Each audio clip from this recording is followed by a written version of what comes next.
Olá, um bom dia, na paz do Senhor, esse dia especial. Que Jesus continue nos guardando, protegendo, iluminando. 20 de julho de 2025.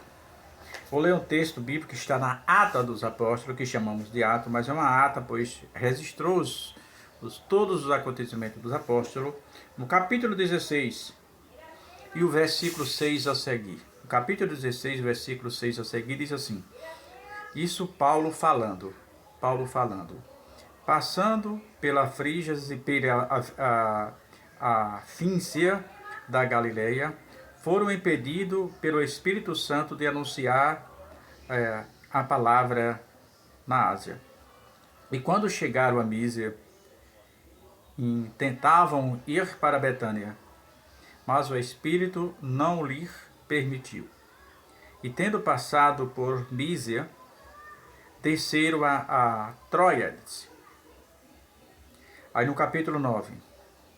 E Paulo teve de noite uma visão em que se apresentava um varão macedônio da Macedônia e lhe rogava dizendo: passa a Macedônia e ajuda-nos. Irmãos, observe o versículo 6. Passando Paulo pela Frígia e pela Fínicia da Galileia, foram impedidos de evangelizar, ou melhor, foram impedidos pelo Espírito Santo de anunciar a palavra na Ásia. Irmãos, parece uma contradição. O Espírito Santo de Deus dizia a Paulo: olha, tu não vai a esse continente, você não vai evangelizar nesse continente. Irmãos, e tem algumas perguntas, algumas indagações que são necessárias, que percorremos ou decorramos um pouco sobre ela. O primeiro passo para Deus, lembra daquela repreensão que Samuel dá ao rei Saul, quando ele fica assustado e termina oferecendo o holocausto em lugar de Samuel, que seria o sacerdote, que era o sacerdote da época. O rei era rei, mas ele não podia, o sacerdote era a pessoa mais importante naquela situação, ele não podia, e Saul termina, quando Saul termina de oferecer o holocausto, quem chega? Samuel. E ele tenta se explicar e diz: eu vi o povo se dispersando, o sol já declinava, e eu com medo ofereci os holocaustos. E Samuel olha para Saul e diz: porventura Deus se agrada de sacrifício. Aí temos aquela frase célebre que até hoje as pessoas recitam elas por aí. E Samuel diz: por acaso Deus se agrada de sacrifício? Quero misericórdia e não sacrifício. O que é isso? A obediência à palavra de Deus está acima de tudo, de todos os conceitos, de tudo. A obediência à palavra de Deus. E aqui Paulo quer evangelizar e o Espírito do Senhor proíbe, dizendo: não, você não pode evangelizar aqui. E como uma pessoa obediente à palavra de Deus, Paulo obedece piamente o que o Espírito Santo queria ou falar. Mas ainda tentaram entrar na cidade de Betânia e o Espírito Santo de Deus também não permitiu. Não, você não vai entrar nessa cidade. Você acha que Paulo questionava? Você acha que Paulo dizia: não, meu Deus, por isso, por aquilo? Não, não. Paulo obedecia. Porque Paulo sabia que Deus sempre sabe o que está fazendo. E quando ele vai dormir de noite, ele tem essa visão uma visão em Troides, em que um varão macedônio passa e diz: ajuda-nos. Passa a Macedônia e ajuda-nos. E ele diz: entendendo nós, partimos para a Macedônia. Se Paulo desobedece a Deus, você acha que Deus ia falar com ele em sonho? Não. Porque a obediência para Deus não justifica a desobediência. Então o que Deus queria era que ele fosse obediente e Paulo obedeceu. E aí nós trazendo para nós, nos dias atuais, quantas pessoas Deus quer usar grandemente, mas Deus não usa, porque quando Deus manda ele dar 2 palavras, ele dá 10. Não importa o tempo que você vai falar, importa a direção do que você está falando. Você pode ler apenas um versículo gaguejando e de repente Deus fazer uma grande obra.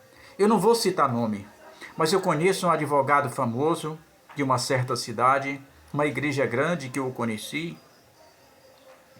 e ele dizia assim, ele aceita o evangelho, e depois ele disse assim: Juraci, o que me fez eu aceitar o evangelho não foi aquelas pessoas que tinham uma linguagem perfeita, que falavam bonito, que realmente sabiam o que estavam dizendo, que tinham um português afinado, refinado. Não. Ele disse: o que me fez eu aceitar o evangelho foi eu observar, eu ficava observando como uma pessoa ia com a multidão daquela, ler um versículo gaguejando, no meio e não tinha vergonha de nada, chegava lá, lia aquele versículo gaguejando e dava uma palavra maravilhosa. E aquilo fez com que eu despertasse.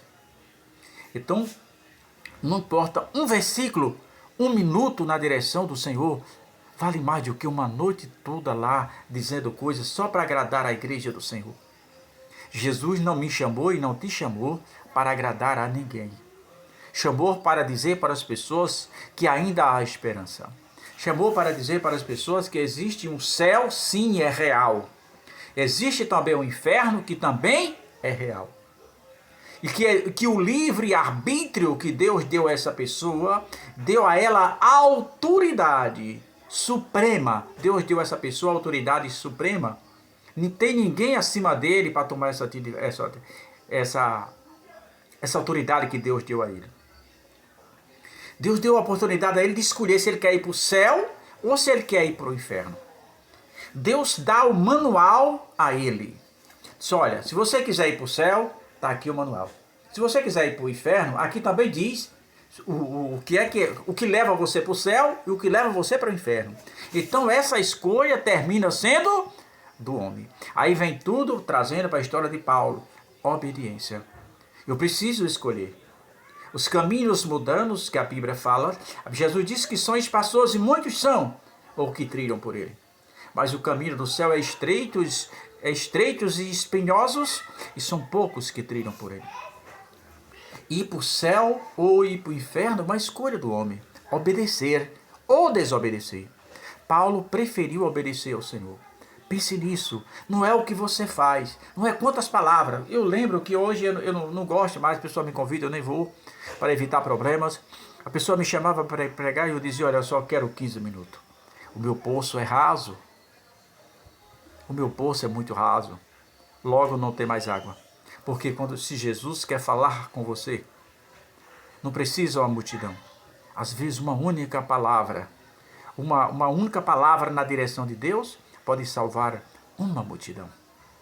Então, não se preocupe. Eu já vi alguém dizendo: eu queria que Jesus me desse o dom para pregar 3 horas sem parar. Não. Eu só quero que Jesus me dê direção, para que cada palavra que eu venha falar, mesmo que seja 1 minuto, uma palavra, uma frase, ela encontre um lugar no coração daquela pessoa necessitada. Que Deus nos abençoe. Lembre, não é o que você faz para Deus, mas como você faz. Que Deus nos abençoe.